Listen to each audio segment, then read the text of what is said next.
रामपुर नाम के एक गांव में रमेश और उसकी दादी लक्ष्मी देवी रहते थे। रमेश के माता पिता उसके जन्म के 4 साल बाद ही गुजर गए थे।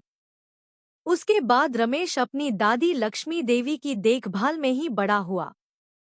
लक्ष्मी देवी गांव के खेतों में काम करके अपने पोते की परवरिश करती थी, लेकिन अब उम्र अधिक होने के कारण उनके हाथों से कोई काम करना संभव नहीं था।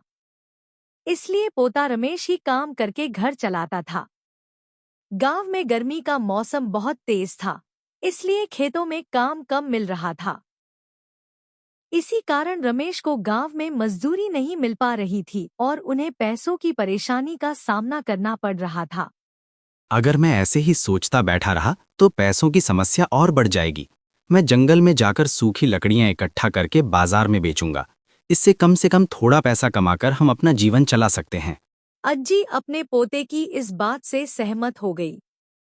उस दिन से रमेश रोज जंगल में जाकर सूखी लकड़ियां काटकर बाजार में बेचता और घर का खर्च चलाने लगा। एक दिन जब रमेश लकड़ी काटने के लिए जंगल गया, तो उसकी नज़र एक जाल में फंसी हुई चिड़िया पर पड़ी। रमेश ने उस चिड़िया को जाल से आजाद कर दिया। तभी वह चिड़िया एक देवी में बदल गई और बोली, मैं कई वर्षों से शाप के कारण चिड़िया बनी हुई थी। तुम्हारी वजह से मुझे शाप से मुक्ति मिली है। यह कहकर उसने रमेश को एक अंडा दिया और कहा, इस अंडे की अच्छी तरह देखभाल करना। इससे आगे चलकर तुम्हें बहुत लाभ होगा। लेकिन तुम्हें किसी भी चीज के लिए लालच नहीं करना चाहिए। इतना कहकर वह देवी वहां से अदृश्य हो गई। रमेश देवी द्वारा दिया गया अंडा लेकर घर आया। दादी, देखो, आज जब मैं नदी के किनारे लकड़ी काटने गया था, वहां एक चिड़िया जाल में फंसी हुई थी। उसे छुड़ाने गया तो मेरे सामने एक देवी प्रकट हुई और उसने मुझे ये अंडा दिया। उसने कहा कि इससे मुझे आगे चलकर अच्छा होगा। लेकिन मुझे तो ये साधारण अंडा ही लग रहा है। इसे क्या करना चाहिए? मनुष्य के लिए धैर्य बहुत ही जरूरी होता है। अगर बच्चा देवी ने ये अंडा दिया है ऐसा कहा है तो उसमें कुछ ना कुछ जरूर होगा। थोड़ा इंतजार करके देखते हैं, आगे अच्छा ही होगा। अभी उस अंडे को लेकर जाओ और किसी सुरक्षित जगह पर संभाल कर रख दो। देखते ही देखते अंडे से एक चूजा बाहर आया।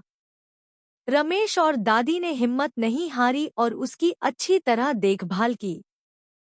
कुछ दिनों बाद वह चूजा बड़ा हो गया और अंडे देने लगा। उसने जो अंडा दिया, उसे देखकर रमेश को बहुत बड़ा आश्चर्य हुआ। वह साधारण अंडा नहीं था, बल्कि वह एक सोने का अंडा था। अम्मा, देखो, इस मुर्गी ने सोने का अंडा दिया है। देवी ने जो कहा था वो सच हो गया। अब हमारे सारे दुख दूर होने का समय आ गया है। मैं अभी इन अंडों को लेकर शहर जाकर बेच कर आता हूँ और घर के लिए जरूरी सारी चीजें लेकर आता हूँ। इस तरह वह मुर्गी रोज एक एक करके सोने के अंडे देती थी। उन अंडों को बेचकर रमेश घर के लिए जरूरी राशन और सभी सामान लाता था। देखते ही देखते रमेश अमीर बन गया और उसने एक बड़ा घर भी बनवा लिया। इस तरह उनका जीवन खुशी खुशी बीतने लगा।